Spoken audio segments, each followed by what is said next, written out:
Welcome back to AM 590, 99.7 on your FM dial and everywhere at newsradioklbj.com. Let's give them the business. It's brought to you by Pinballs. That's Pinballs with a Z, pinballs.com.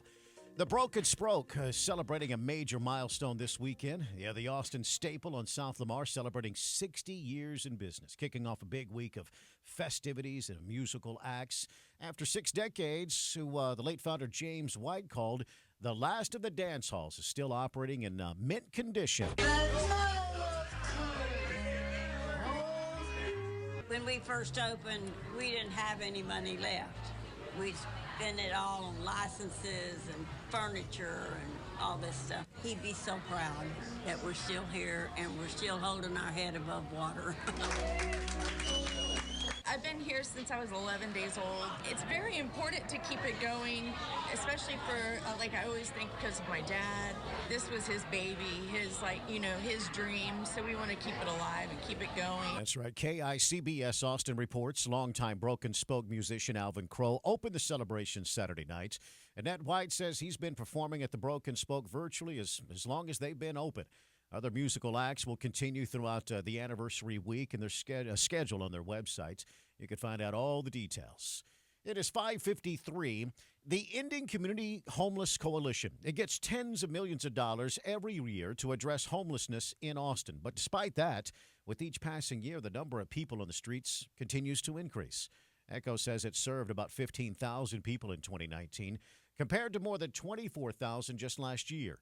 And that's why Kate Moore with ECHO tells KView an even bigger investment is going to have to be made so that every person on the street can find a place to live. We estimate we need 575 units annually, and that means about 4,175 units over 10 years. Now, along with hundreds of new housing units every year, she says the city will also must invest in a diversion and prevention program.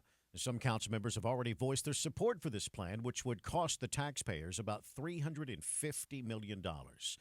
It is 5:54. The number of first-time home buyers has decreased, especially for young buyers. According to the National Association of Realtors' 2024 profile of home buyers and sellers, just 24% of buyers in the housing market purchased their first home.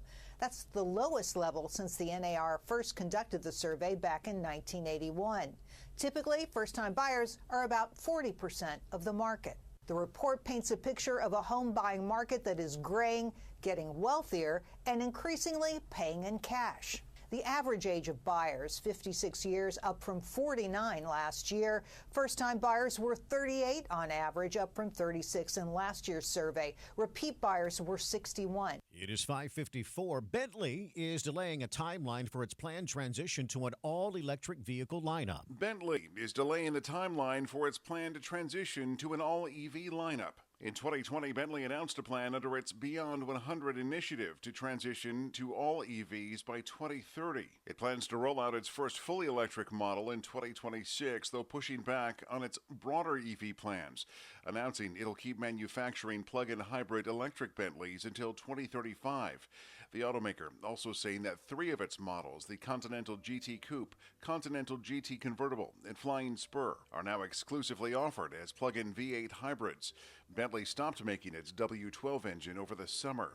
Jeff Manasso, Fox News.